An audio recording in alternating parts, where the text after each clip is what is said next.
What's up, what's up, what's up, what's up? What's up, on? What's up, Bunso? This is Kuya Bong again, and this is Kuya Bong Stories. And today we are going to talk about animals in Filipino. But before we start the entire discussion, I would like to shout out some of my biggest fans. Navid. Okay, Hong Sofan Navid. Yes. Also Linda. Song Linda. And Vinlina. And also shout out to all of my students at MTEL International School here in Cambodia. Both grade 3 and grade 4 classes that I am teaching. So, let's talk about animals in Filipino. Let's start with our first animal. This one. This animal is dog.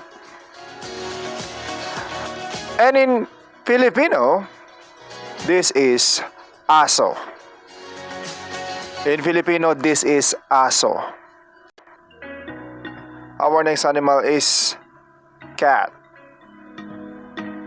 And cat in Filipino is Pusa. Cat in Filipino is Pusa. Next animal is chicken. This one. You see this one? This one, that is chicken. And in Filipino, chicken is manok. Chicken is manok. Next, duck. In English, that is duck. And in Filipino, that is pato. In Filipino, that is pato.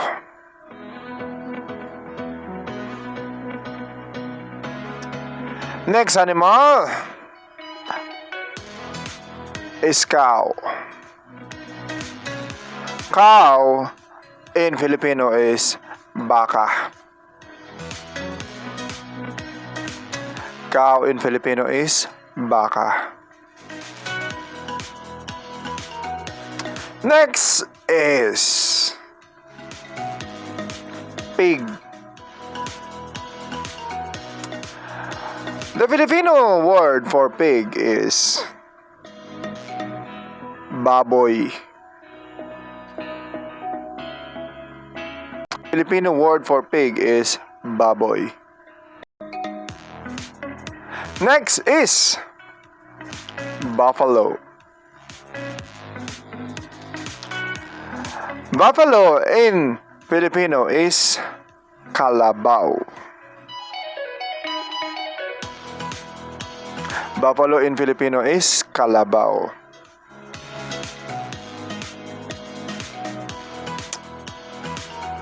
For our next animal is goat. That one. This one is goat. And for the Filipino word of goat is Kambing. Kambing. Next is horse. For our horse, the Filipino word for horse is Kabayo. Horse in Filipino is Kabayo.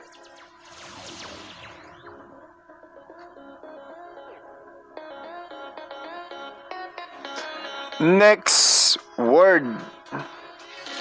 Next animal is a rat or a mouse. Rat or mouse has the same Filipino word, which is Daga. Rat or mouse in Filipino is Daga.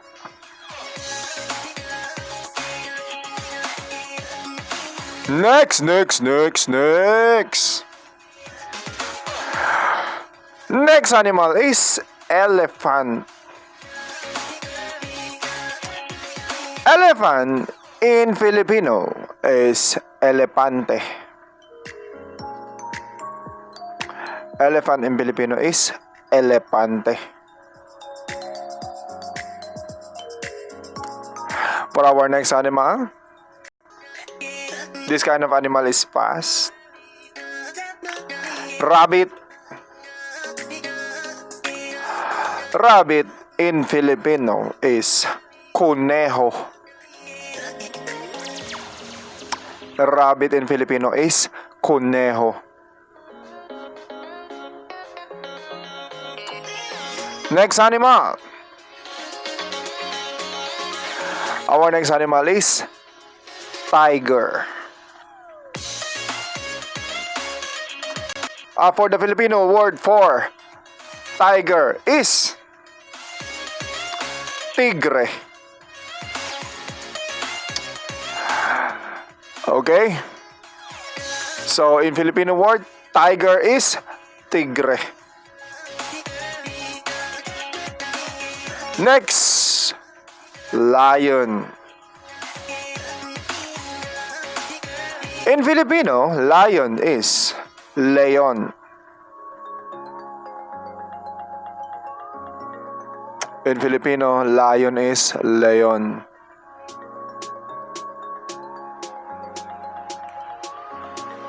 Next animal, monkey.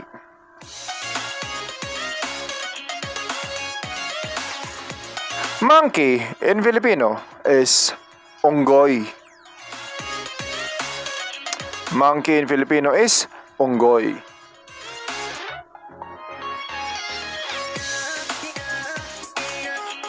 Next animal is deer. Deer in Filipino is Pusa. Deer in Filipino is Pusa. Okay?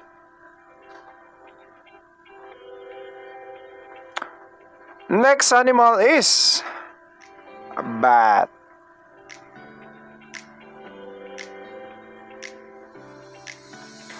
Bat in Filipino is Paniki. Bat in Filipino, that is Paniki.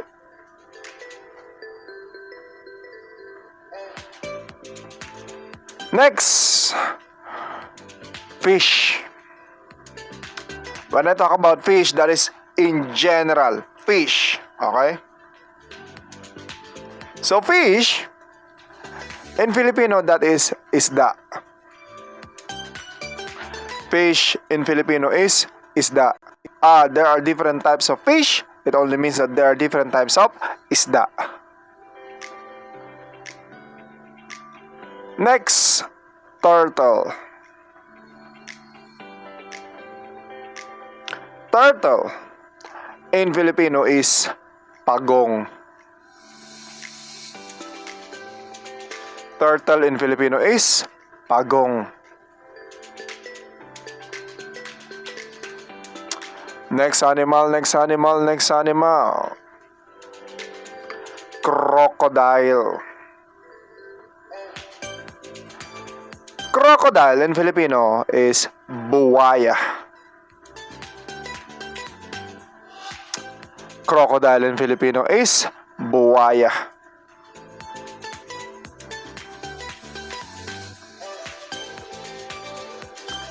Next is frog.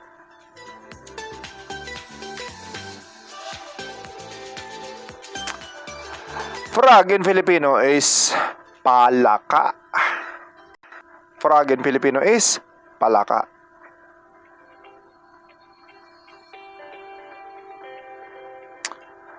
Next animal. Our next animal is snake. Snake in Filipino is ahas. Snake in Filipino is ahas.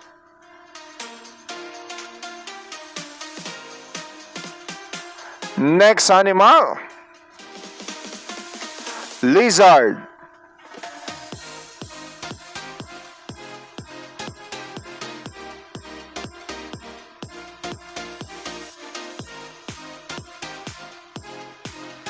Okay, for the Filipino word of lizard is Butiki. The Filipino word of lizard is Butiki. Next is wolf. Wolf in Filipino is Lobo. Wolf in Filipino is Lobo.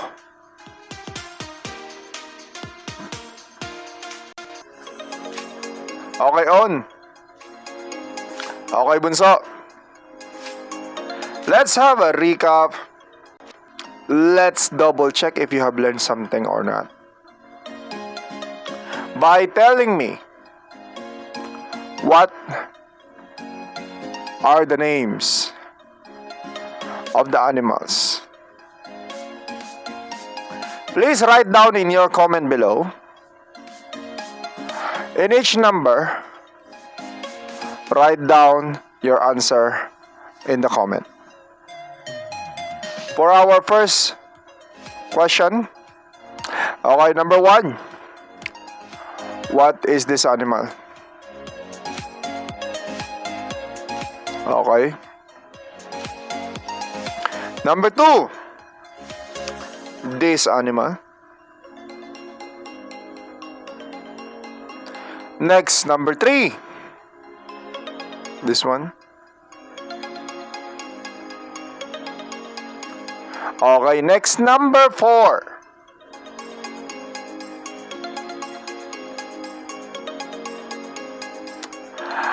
Next, Bunso. Number 5.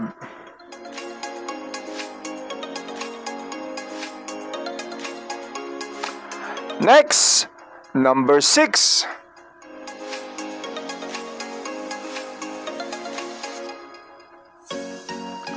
Number 7.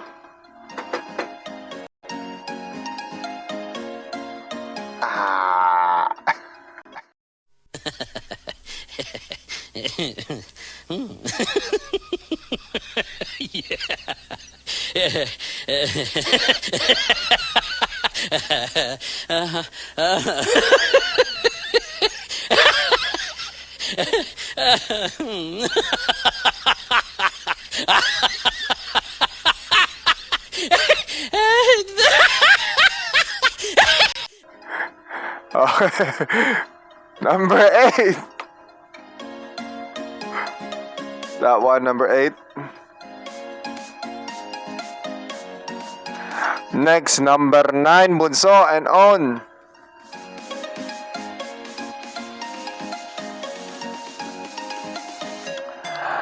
Next, number 10, Bunso.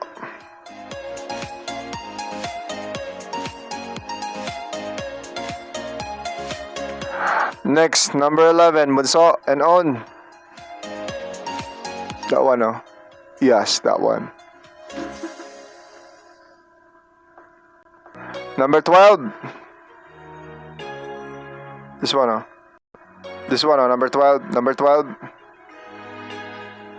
Number 13. Next, number 14.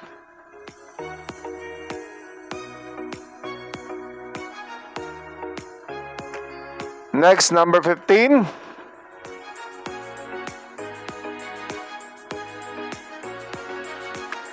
Next, number 16.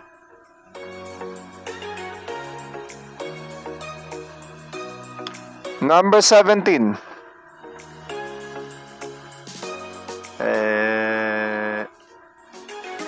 Number 18.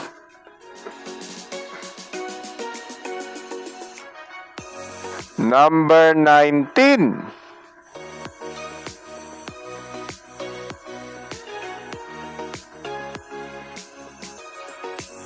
Number 20. Number 21. Number 22. Number 23 and 24. For our last animal, this is an animal that I did not include in my video. So do your own research, do your own homework. What is this in Filipino? Okay. Okay, please comment down below your answer from number 1 to number 25. Bunso. Write as much as you can. And I promise, I will shout out your name in my next video. Okay, Bunso? Okay, on? I hope you will be able to comment as many as you can or as much as you can. Okay, and I hope you have learned something today in this video. Bunso and on. This is Kuya Bong.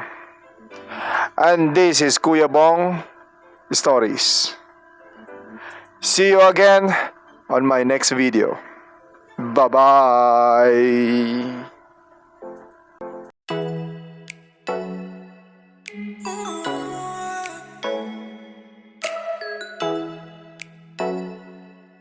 Oh.